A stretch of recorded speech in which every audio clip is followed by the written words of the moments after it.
Hey everyone, let us start with a question that sounds simple but has global consequences. When countries become more protectionist, higher tariffs, tighter import rules, does that make the planet safer, or does it actually make it hotter? Why does this matter right now? Because even in academic literature, trade protectionism is widely discussed as having strengthened after the global financial crisis and then became even more visible during the pandemic, when many countries tightened restrictions on trade and investment. With that context, today's video is based on a 2024 study by Kang Wang and co-authors titled Reinvestigating the Environmental Kuznets Curve, EKC, of Carbon Emissions and Ecological Footprint in 147 countries.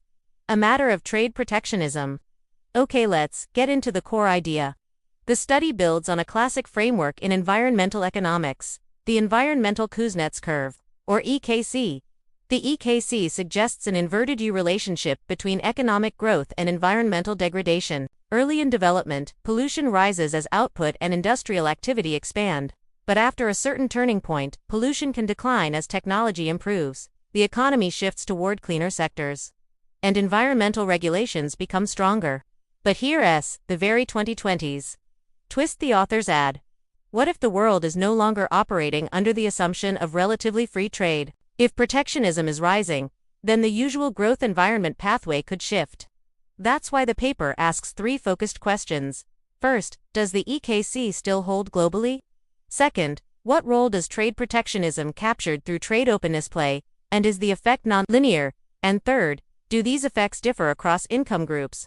To avoid staying at the level of theory, they use a large dataset, panel data for 147 countries from 1995 to 2018. They test two environmental indicators at once, carbon emissions and the ecological footprint. In the results, they also report global descriptive patterns, for example, average CO emissions per capita of about 1.8 to 2.5 tons, an average ecological footprint of about 2.5 to 2.6 global hectares, and an average GDP per capita around $4,619 across over 3,500 observations. Now, methodology, because this is where the credibility really comes from. They don't jump straight into a standard regression. First, they check the data's statistical foundations using stationarity tests like LLC and IPS, and then apply the Padroni cointegration test to confirm long-run relationships before estimating nonlinear dynamics. And here's the most interesting part. They use a threshold panel regression following Hansen's 1999 work. That matters because it doesn't force trade to have one constant, linear effect. Instead, it tests whether the growth-pollution relationship changes once trade openness crosses certain threshold levels. So what do they find? There are three big messages worth highlighting. Message 1. The EKC is supported globally, but it's not uniform. The authors report evidence consistent with an inverted U EKC pattern, but with strong differences by income group. Low-income countries tend to show smaller coefficients, meaning economic growth has a weaker measured impact on environmental degradation. The coefficients become larger for lower middle and upper middle income groups, reflecting intensified environmental pressure during rapid industrialization. Meanwhile, high-income countries show the smallest coefficients, suggesting that at higher development stages, growth is more likely to coincide with cleaner technology, tighter regulation, and shifts toward less carbon-intensive activity. In short, growth does not automatically fix the environment. Outcomes depend heavily on institutions, technology, and governance. Message 2. Trade protectionism tends to worsen environmental qualities, especially in lower-income countries. The paper states this quite directly. Trade protectionism is associated with exacerbating environmental degradation, particularly affecting lower-income economies.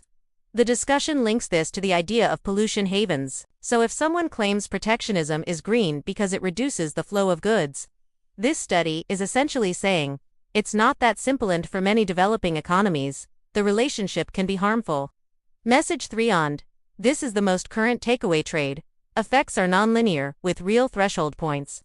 When trade openness, or LNTRA, is treated as the threshold variable, the impact of economic growth on carbon emissions differs across regimes. When LNTRA is below 4.188, the coefficient of GDP per capita on co-emissions is about 0.3845. When it's between 4.188 and 5.019, it drops to about 0.3766. And when it's above 5.019, it falls further to about 0.3613.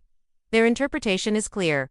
The positive growth effect on carbon emissions weakens once trade openness passes those thresholds. And importantly, the paper explicitly identifies the estimated thresholds for the carbon emissions model as 4.188 and 5.019. Now, here's the part that matters for public debate. Why do the results look different for richer versus poorer countries?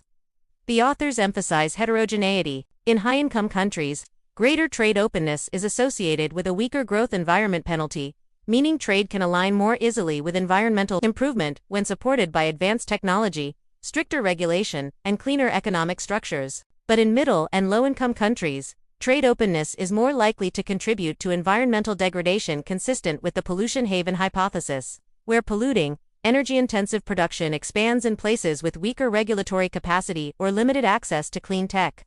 So what does this mean for policy? The message isn't pro-trade or anti-trade.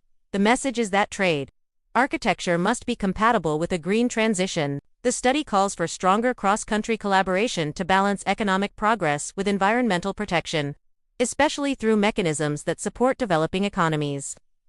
Toward the end, the authors also caution that trade openness can be associated with harmful outcomes like the overexploitation of resources, which reinforces the need for sustainable development strategies and effective environmental safeguards. Yes, EKC patterns can be observed globally, but environmental improvement does not happen automatically. In many developing economies, protectionism and trade dynamics can intensify environmental pressure, especially when technology and regulatory systems are weak. And precisely because the effects are non-linear and differ by income group, effective policy has to be targeted and context-specific, not a one-size-fits-all solution. Thanks for watching, and be sure to subscribe for more deep dives into the data that shapes our world.